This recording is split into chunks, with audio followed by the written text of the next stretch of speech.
আসসালামু আলাইকুম। ওয়ালাইকুম আসসালাম রহমতুল্লাহ। ভাই, আপনি হিন্দুদের এই দ্বিমুখী নীতিটা সম্পর্কে কিছু বলবেন?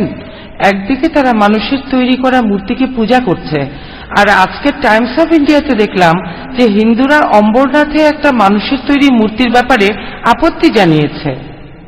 বোন, আপনি প্রশ্ন করলেন যে হিন্দুদের এই দ্বিমুখী নীতি সম্পর্কে কি বলবো। তারা মূর্তি পূজা করে, মূর্তিকে দেবতা বলে, আবার মানুষের বানানো মূর্তির ব্যাপারে প্রতিবাদ করে। টাইমস অফ ইন্ডিয়ায় এসেছে। আমি শুধু পড়েছি খবরটার হেডিং যে হিন্দুরা মানুষের তৈরি একটা মূর্তির ব্যাপারে আপত্তি করেছে। বিস্তারিত খবরটা আমি পড়িনি। বোন, আপনি বললেন তাদের এই দ্বিমুখী নীতি সম্পর্কে কি বলবো। অনেকেই হয়তো এটাকে দ্বিমুখী নীতি বলে, তবে হিন্দুরা এখন সচেতন হচ্ছে। দ্বিমুখী নীতি না, একটাই নীতি, বেদের নীতি।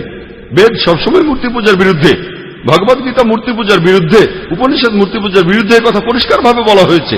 আর হিন্দু ধর্মের বিশেষজ্ঞরাও এটা জানেন। তবে বেশিরভাগ ধর্মের বিশেষজ্ঞরাই চায় না যে অনুসারীরা তাদের ধর্মগ্রন্থগুলো পড়ুক, এতে লাভটা তাদেরই। এ ব্যাপারে বিস্তারিত বলেছি আমার lecture similarities between Hinduism and ইসলামে। তাহলে হিন্দু ধর্মে দেখবেন ধর্মগ্রন্থগুলো সামগ্রিকভাবে মূর্তি পূজার বিরুদ্ধে। এখন হিন্দুরা এটা বুঝতে পারছেন,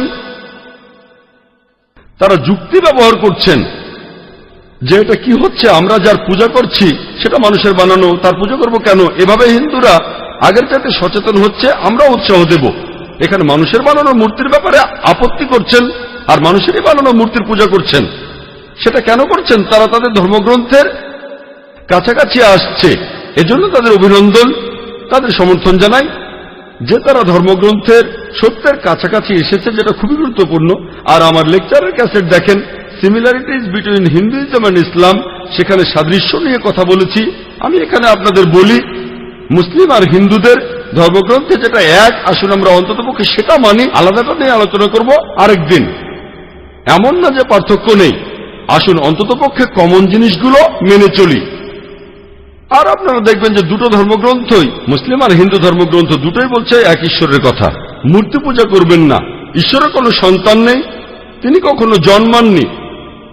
আমরা সকল নবী রাসূলকে বিশ্বাস করব চূড়ান্ত নবী মুহাম্মদ সাল্লাল্লাহু আলাইহি ওয়াসাল্লামকে পরকালের জীবনে বিশ্বাস করব। এই কমন জিনিসগুলো মেনে চলেন, আলাদাটা নিয়ে পরে কথা বলবো।